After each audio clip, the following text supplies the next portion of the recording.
Imagine, it's opening night. You're finding your seat at the theater and getting ready to watch a show. The lights dim, the overture begins to play. Everything seems to be going according to plan, when after about 5 minutes, in bursts an OSHA inspector. He demands the show stop at once, and everybody go home. He says you'll be given new tickets to see the show at a later date, but it's 1 year later and you still haven't seen your show. OSHA regulations aren't the only thing we have to be looking out for. COVID-19 has ripped the theater industry in half. I'm Nolan Sherburne, and this episode's theme is perseverance. How a small group of students continued to make art in the face of a deadly pandemic.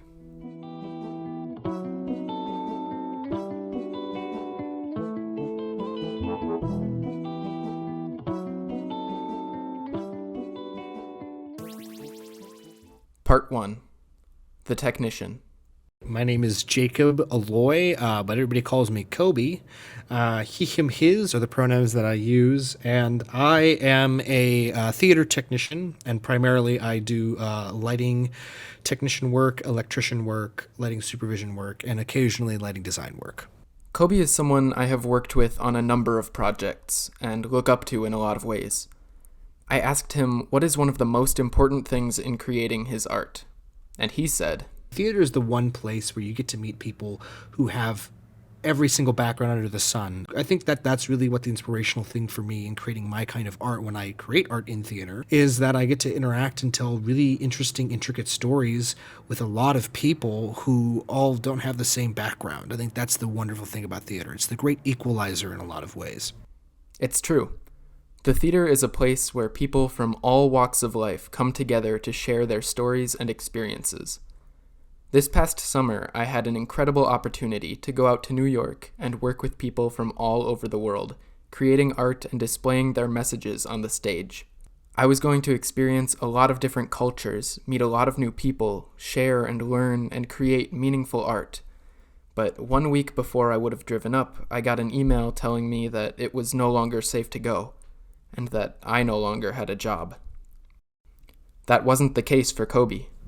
So I actually found a job. There was a local theater in the town that I went to high school in that was able to do some theater. And so I feel I don't know how to say this. I feel kind of weird about having done that job, but at that point, I needed to work. I want to let that sink in for a second. The feeling of needing to work but not being able to work is something that a lot of us have felt. The constant fear of ourselves or our loved ones getting sick has made that need so much more unrealistic, which is why, come fall semester, students jumped at the opportunity to create art in the theater. So it actually started out really early on, actually. There was discussions in, I think, end of July, early August, where the chair of the theater department, his name's Dr. Jeff Turner, and basically he sent out these emails to students who worked in the theater majors, actors, directors, people who wanted to write, technicians, and he essentially just said, we have a lot of money left over because we're not doing any fall shows, so we have a lot of money in our budget to do something. And essentially what it came down to was they said, if there are students who want to do things COVID safe, we're going to give them the money and the support to make it happen. And happen it did. 3 students reached out to Dr. Jeff Turner, proposed their ideas, and were given the green light. Coby was among those 3, and his piece was unlike anything I had ever worked on. A couple of years ago, I wrote a personal essay. My father died when I was just entering high school, and I wrote a fictionalized essay about it, kind of like the feelings that evoke from these sort of things, kind of memories about him, and extrapolating, on stories that he told me. And that was the easiest piece for me to come up with, as I already had it there. I only had to tweak it slightly to put it on the stage.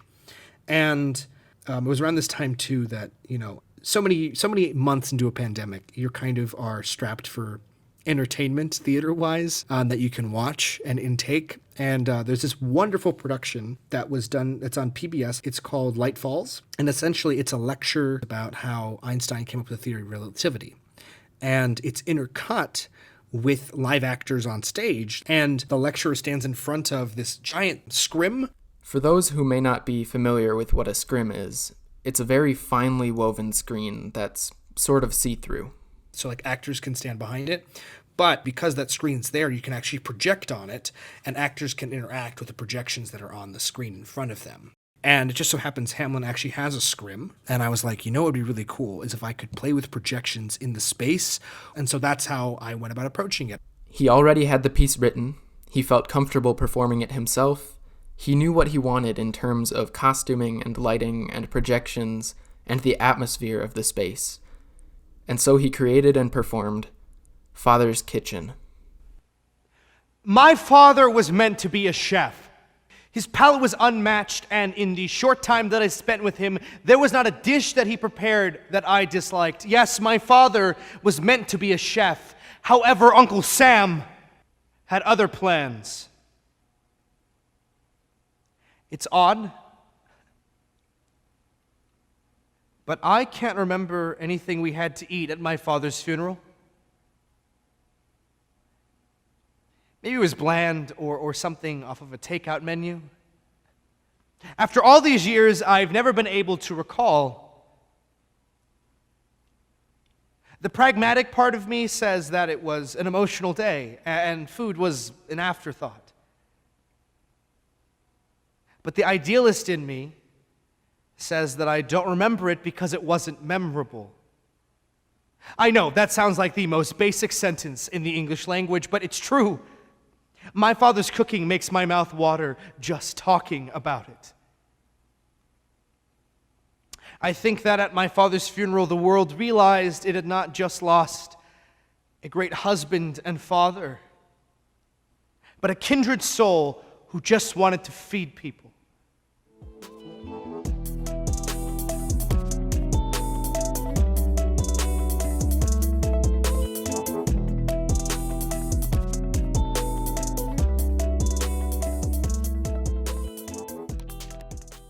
Part 2.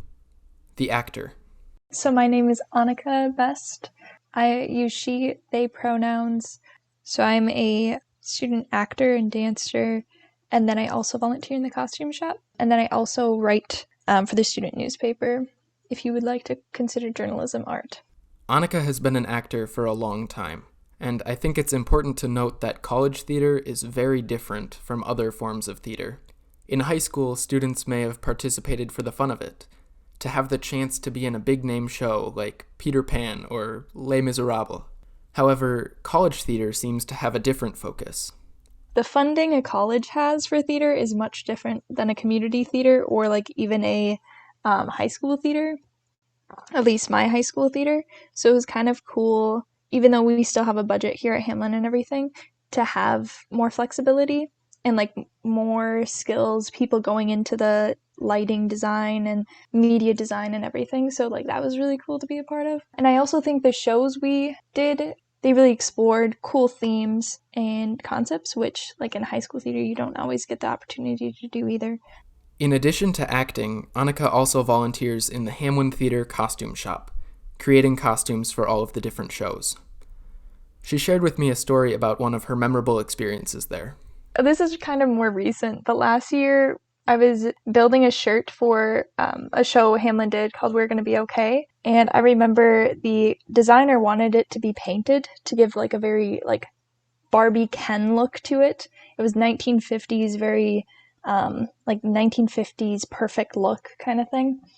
And it was the one day I had to paint using just like acrylic paint on this thicker cotton material, and at one point my paintbrush slipped out of my hand with this blue paint on a white spot, and I started to panic, and I was like, I don't know what to do. So I ran upstairs, got Dawn dish soap from the green room, and I quickly, if you quickly like mix it with water, it can get some of the acrylic paint out.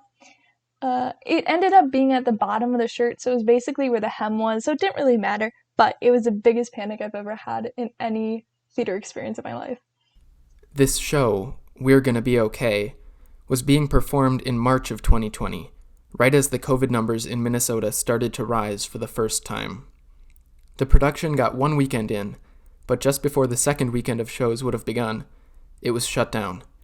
I know my experience as a technician was a bit of relief mixed with a bit of sadness. I was happy that my job was done and that I got to relax. However, I was sad that all of the work myself and the other technicians had done would never be seen. The actors' reaction was very different. It was so sad. I was eating McDonald's with my sister, actually, at the time when, we got the text.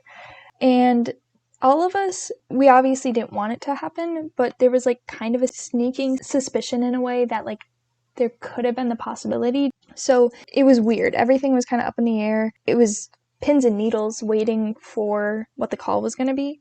To not, as an actor, to, not conclude the show is really hard. Just because, you go through the process. The process, being auditions, rehearsals, costume fittings, dress runs, all before giving it your all in front of a live audience on opening night. This show ending early was a big part of students really understanding that COVID was something serious. This is what Anika shared with me about the moment she realized that this was a real issue. Once we got the news, our director invited us to come to the space, come to the theater and hang out for a while. And we cried for a while, and we talked, and that was really nice closure. And I think it was when I was leaving that space, I think I stayed for a couple of hours, that I was okay, this is not what I should be doing, because by the time we were leaving, it was time, call time, when we would have been arriving and getting makeup on and getting our wigs on and everything. So the play was canceled, and then a week later, Hamlin shut down for the semester. So I think I started to understand that, the show was just the beginning, and so much more was to be lost. Similar to Coby, Anika saw the message from the department chair and decided that she too had something to share. Not only was everything you knew about theater thrown out the window because you couldn't be in a live space performing with an audience and everything, we also had complete flexibility and full reign over whatever we wanted to do, basically. I didn't want to do a filmed piece. I kind of just wanted to do a retro radio sounding play show thing. So it was, like you said, a devised piece with, I forget how many students, but a number of students. And it was a really cool experience. It was a little bit of everything. We wrote it, we directed, and then it was kind of a team effort to design the music and the soundscape of it. It was really nice to have that platform to be able to make theater safely with nothing to lose, basically. No worries, no limitations in a way.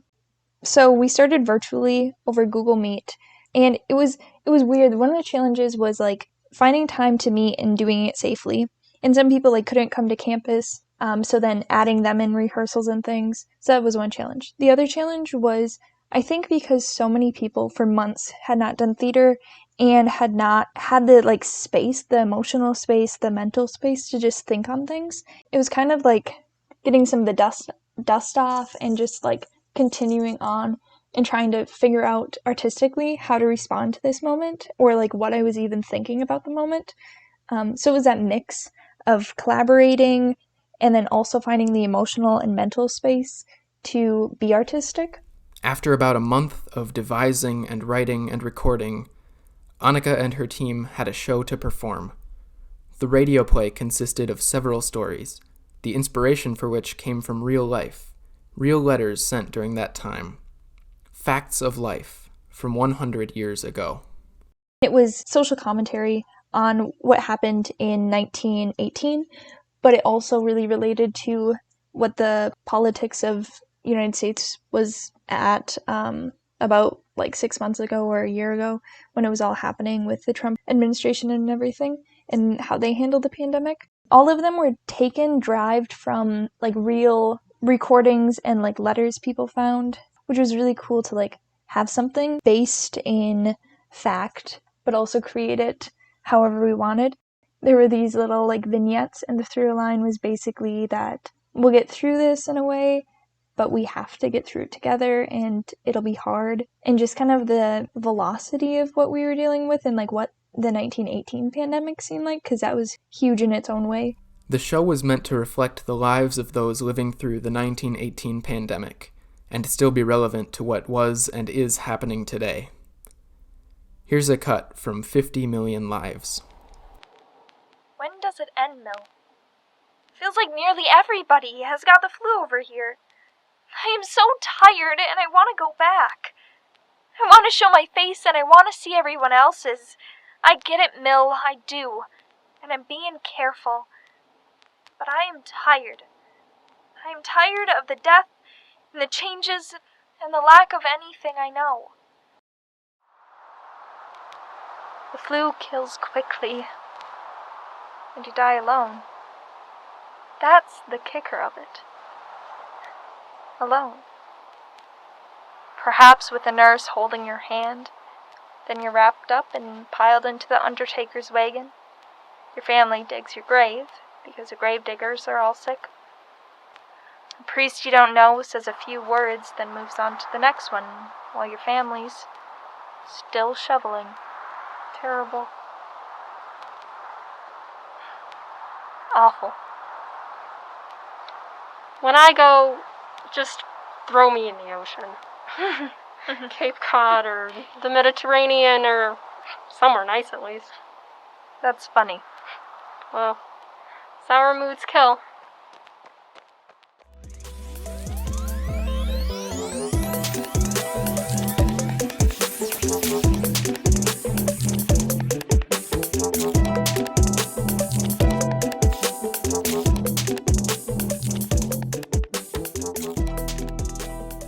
As you have just heard, not even a deadly pandemic can stop performance art.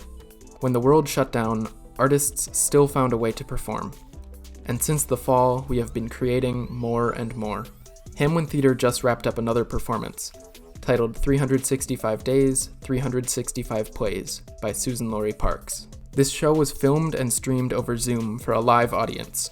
Hamlin Dance has also just wrapped up their spring showcase, a compilation of about 20 dances, all student choreographed and designed, recorded and live streamed for all to see. While Zoom theater will never replace the excitement of live performance, it is how we can safely perform at the moment. This has been a really challenging time in so many ways. In these times, it is important to find positivity in every situation. We must continue to find how these opportunities, while not ideal, can still benefit us, and continue to put our emotions into our work, not to distract ourselves, but to find ourselves.